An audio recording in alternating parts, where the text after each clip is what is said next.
komen. Boleh komen. Antaranya kejayaan tadi. Anak dia dapat 9A. Bangga masuk naik pentas semua. Memang bangga semua bangga. Tapi antara cara nak mengurangkan ain macam mana? Ustaz pula bagi soalan kat Ustaz Burhan. Cara mengurangkan ain, kena kurangkan lah pos video, Bukan. gambar semua tu. Bukan. Contoh kita anak kita dapat 9A atau saya dapat pergi haji. Okey.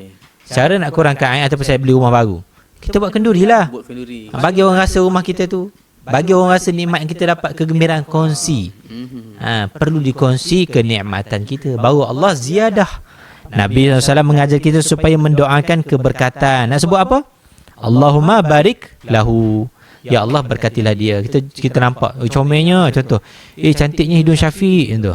Allahumma barik lahu ataupun masya-Allah tabarakallah. Saya ulang masya-Allah tabarakallah. Boleh ambil doa tu dua. Allahumma barik lahu. Okey, seterusnya adalah kita kena faham namun pada masa yang sama kita tidak boleh menyimpulkan setiap musibah atau penyakit sebagai punca berain. Contoh mesti dah kena ain dah tu.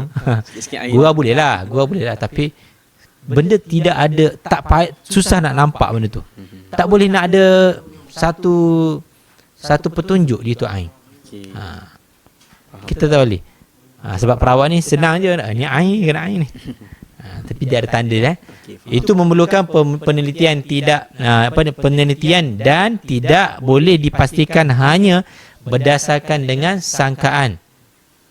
Ada tanda-tanda ain. Itu kita nyatakan lagi lah. Okey, baik, saya faham.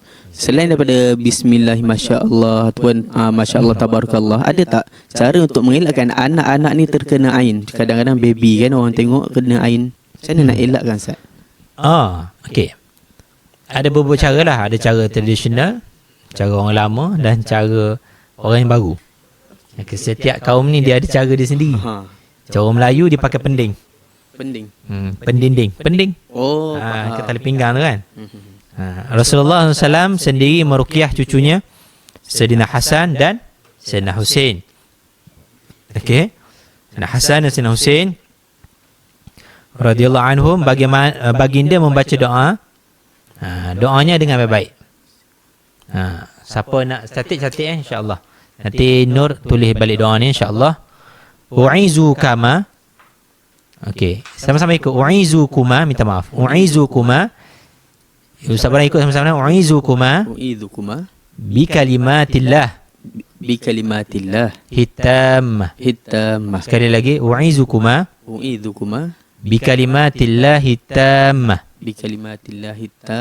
Min kulli syaitanin wa hammah. Wa min kulli ainin lammah. Okey, siapa ikut? Saya ijazah sekali. Saya dapat guru-guru saya semua. Pakai amal. Maksudnya apa? Wa'izukuma. Maksudnya aku memohon perlindungan untuk kamu berdua dengan kalimah-kalimah Allah. Ini sebab untuk Sayyidina Hasan dan Husain. Yang sempurna daripada setiap syaitan, binatang berbisa dan setiap pandangan mata yang memudaratkan. Kalau untuk baca seorang macam mana Ustaz Burhan? Kalau seorang tu jadi a'udzubika lah. A'udzubika kalimatillah tadi tu. Okey, zikir saya bagi tadi adalah biasakan zikir pagi petang dalam apa? Dalam izib ada insya-Allah, dan jangan lupa untuk baca surah Al-Ikhlas, Al-Falaq, An-Nas. Dan bacakan banyakkan berdoa lah, minta perlindungan kepada Allah. Didik anak menjaga solat apabila sampai umur sesuai. Dan solat adalah tiang agama.